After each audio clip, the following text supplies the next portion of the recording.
Alright, so now that we're done with our electromagnetism, we're going to go into circular motion. So there are many situations in our everyday lives in which circular motion is present. And what would be circular motion? Well, basically I've got something going around some other thing. And there might be several different reasons why this is happening, but as the name implies, this movement should be roughly a circle, right? So there's something here spinning, whatever, and well, there's some kind of a center of motion here. There might be something here, there might not. And we've got some examples. For example, just in the last lessons we have covered our fields. So we had, for example, electromagnetic fields, and our magnetic fields, they will generate some kind of circular motion, depending on the particle, if the particle has some speed, right? So if you remember this, if a particle is going through a field, and then you have to analyze, oh, if this field is going in, then I have to apply the right hand rule, and that might make that particle, depending if it's positive or negative, go up or down or whatever. And basically what happens here is that depending on how we set things, we've seen before, that particle will be spinning and spinning and spinning and spinning, and that's actually just going to happen because there will be a force which will be perpendicular to its velocity. So in this example here, we've got a particle with some velocity going forwards, and our field is going inwards. So if we apply our right hand rule, we would have a force upwards, if obviously this particle is positive, right?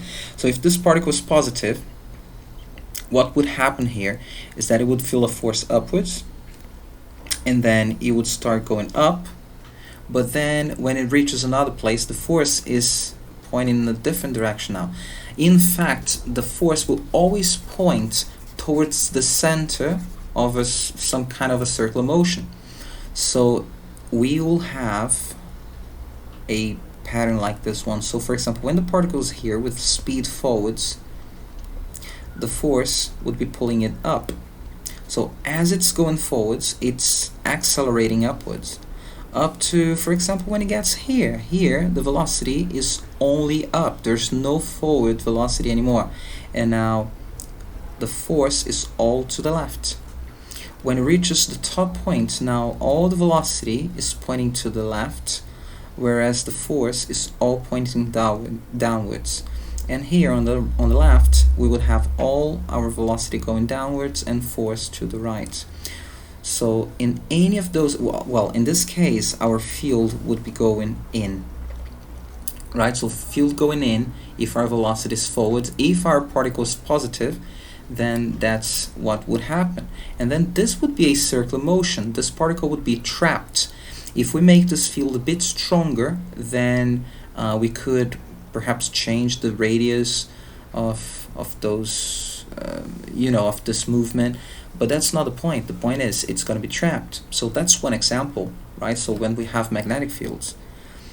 Another example, which is very, very common, is planets. So massive things, so planets, huge bodies that we have in space, so stars, nebulas, galaxies.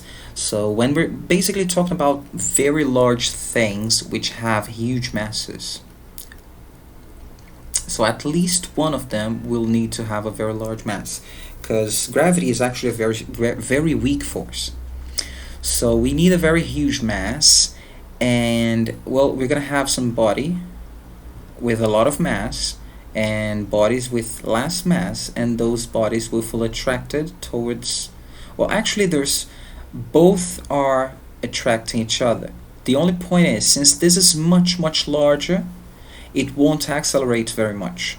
What's going to accelerate more is the tiny particle. So most of the time when we are thinking about planet-sized things, so if we're thinking about the scale of our planet and our interference on trying to change the direction, for instance, of where this planet is going to, it's very small. It's actually negligible. Why? Because our mass is so small that the acceleration that we exert in Earth would be negligible. Also, we could assume that for each person that we have in some part of the world, we'll have roughly as many people on the other side making the opposite force. So those forces, they would roughly cancel themselves out. Well, anyway, when we have planets or any system like this, if we have the moon and our Earth, we would also have a movement in which something is trying to fall down, but it doesn't, and it's always trying to fall, but never quite falls. Right? Satellites, they do the same thing, so that's also another application of circular motion. So there are several different ways that we can apply this knowledge. We can even have, for example, electrons or atoms. Now, obviously, this is not exactly what happens. This is one model, but the model that we have for atoms, one of them, is that we have positive charges in the nucleus. We have negative charges which are orbiting this positive charge, and this motion should be roughly circular as well. And what's keeping them together is the electromagnetic force. So in this case, it's electric force, which is binding them together, it's bringing them closer, wants to make them meet, but they cannot meet because this one is running too fast. And here, it's actually very similar to planets because the electron has a very, very small, much smaller mass than the nucleus. Usually, in any atom, you're going to have a nucleus with loads of protons and neutrons. So it's going to be very, very massive. And on the other hand, our electrons, which are orbiting here, they are basically, they've got basically no mass. So we can neglect them, just like the mass of the planets here, right? The mass is so small that it doesn't affect the other one very much. It's something very similar here. Alright, so now that we know what circular motion is, we could start describing a few of our quantities, a few of the quantities that we're going to need to do maths, right? Because the whole point of physics, as we have discussed before, is not only understanding the world around us, but also trying to predict things. So how can we predict things? Well, we have to model our world, so we have to design equations that are going to help us. So if you remember your maths, if you have a unit circle, any circle, and I'm trying to find this angle, so this could be an arc, right? A segment of a circle, and I'm just getting a slice, like a pizza slice. This is an angle theta, this is radius r, and this is my arc s. So if you remember your maths, you should remember that s would be r theta. This is an approximation. If you close a triangle, right, if you apply to very small angles, that's fine. And in our case, it's gonna work fine, so you shouldn't worry about it. But in this case, it's basically assuming that everything is in pi radians. So watch out, if you put degrees here, it's not gonna work. This is in pi radians. Alright, so this is our first relation. So we could actually get to our first quantity. So if we want to make theta our subject, we would have s over r. This is in your booklet, and this is our first equation. This is our angular displacement. So basically, on chapter 2, you discussed your mechanics, your kinematics, and you had displacement. It was what we would call a linear displacement. Now we have an angular displacement, which is an analogy of our linear displacement, but it takes into account only its angles instead. Instead of having like a length, it's going to be some kind of, some amount of radians or degrees. That would be your angular displacement.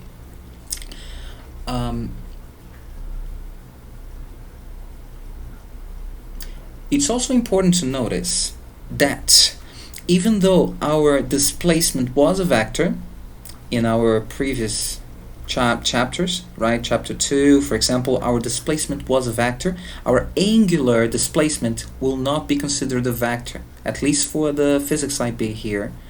So for physics IB, even higher level, we're not going to consider this to be a vector, even though it's actually a vector.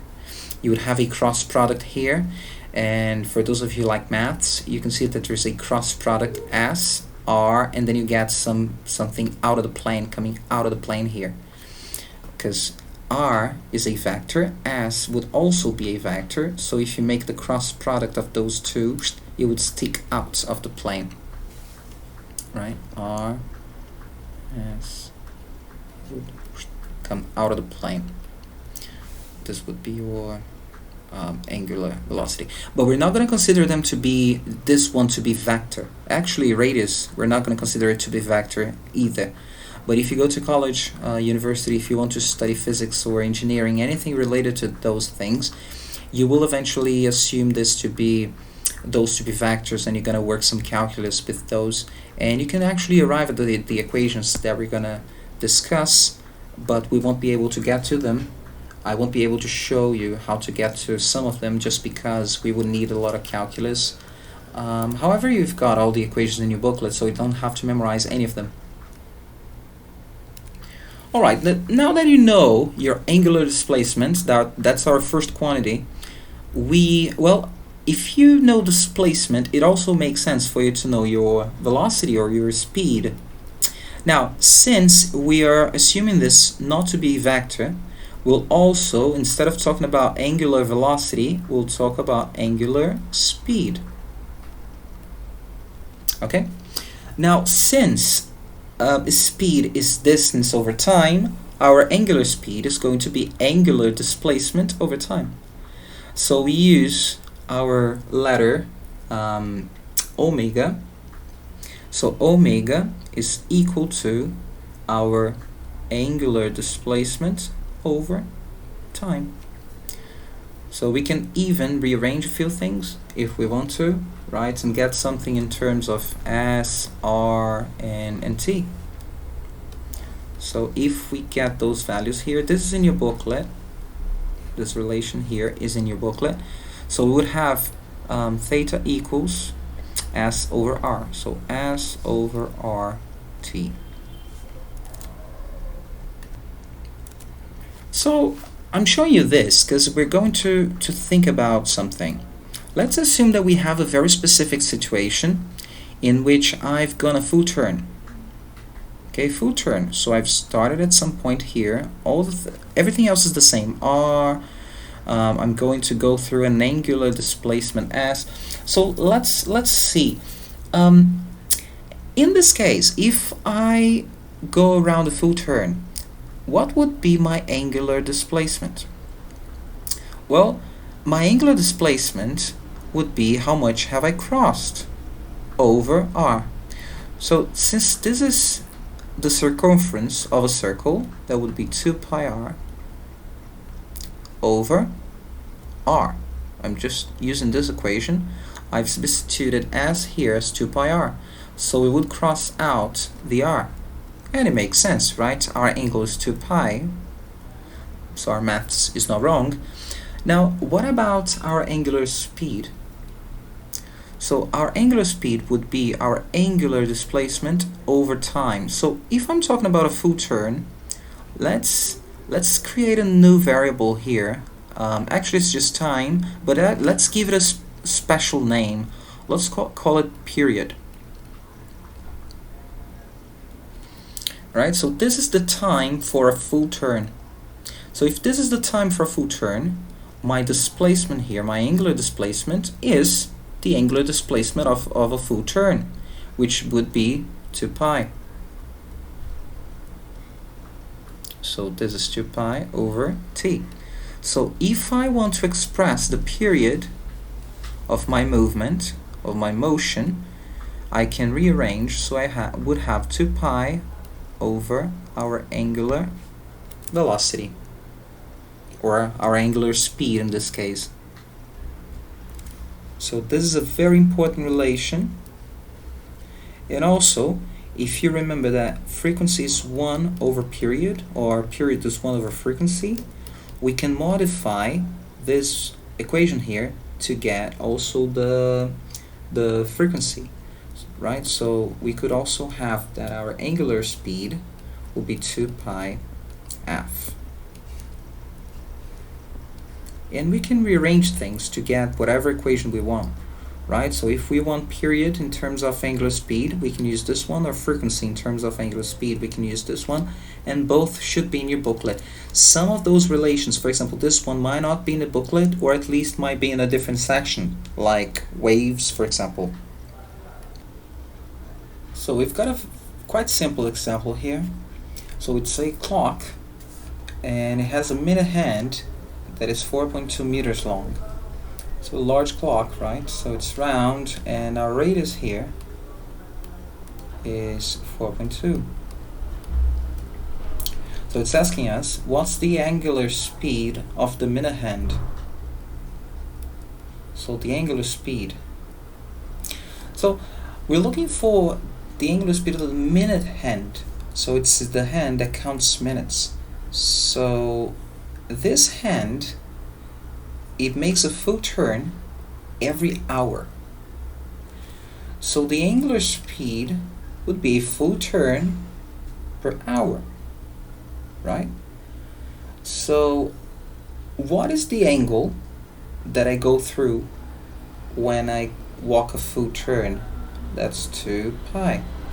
That's my angle, right? And a full turn, how long do I take to make that full turn?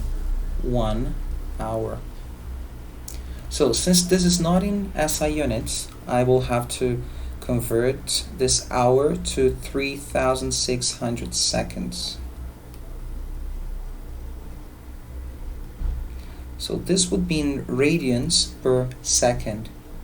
Okay, this would be a very, very small number. This is approximately 0.00175 radians per second.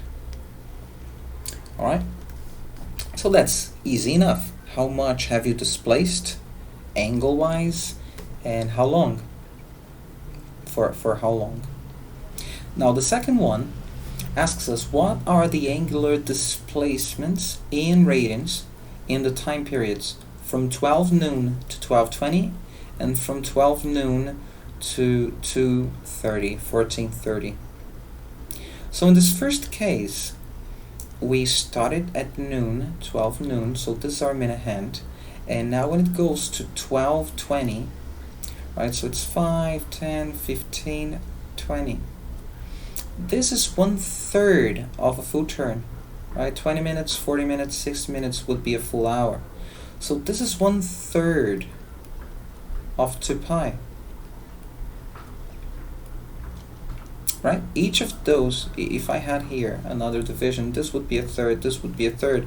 Since everything is 2 pi radians, here I'll have a third of 2 pi. So in the first case, I here, it would be 2 pi over 3.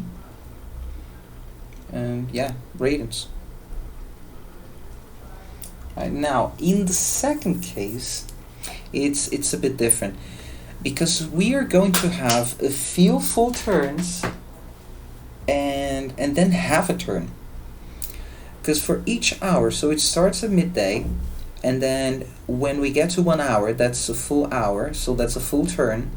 And then when we get to 14 hours, right, so 2 o'clock, it would have a full turn again, another full turn, and then 2:30, it would be half a turn. So in this case, we would have 2.5 full turns, so 2.5 times 2 pi.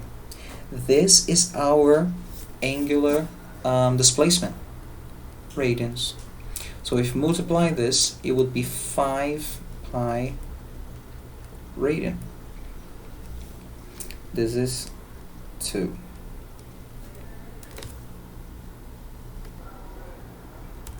So item C is now inquiring us about the linear speed of the minute hand.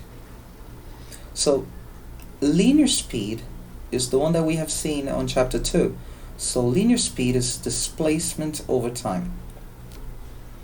Now let's assume, right, just like we did before, we can assume, okay, I know a full turn, I know how long it takes for a full turn, so how much is the actual linear displacement around the border of the circle?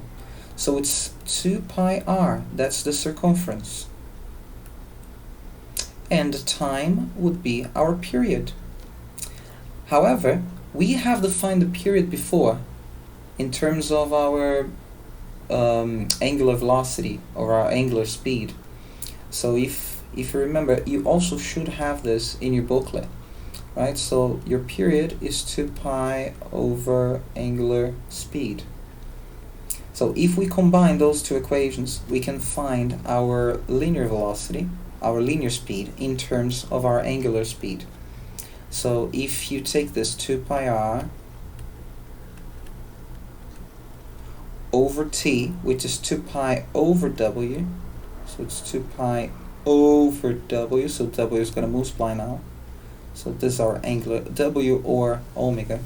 So 2 pi and 2 pi, so this is rw. So we get to a very interesting relation here. So our linear velocity, or our linear speed, is simply the product of the radius and the angular speed. So if we put numbers in, we should have radius, which is 4.2, which we haven't used so far. And if we observe the units, look, 4.2 meters, and our angular speed would be per second, radians per second. So radians just vanishes, and that's our linear speed. So we're going to multiply this by 0.00175 radians per second, right? And if we take this product, it would be around 7.3 millimeters per second. And next lesson we're going to start talking about the centripetal acceleration, and we'll have to use some of our trigonometry. If I'm not mistaken, that's the sine rule that we're going to use. And yeah, basically that's it.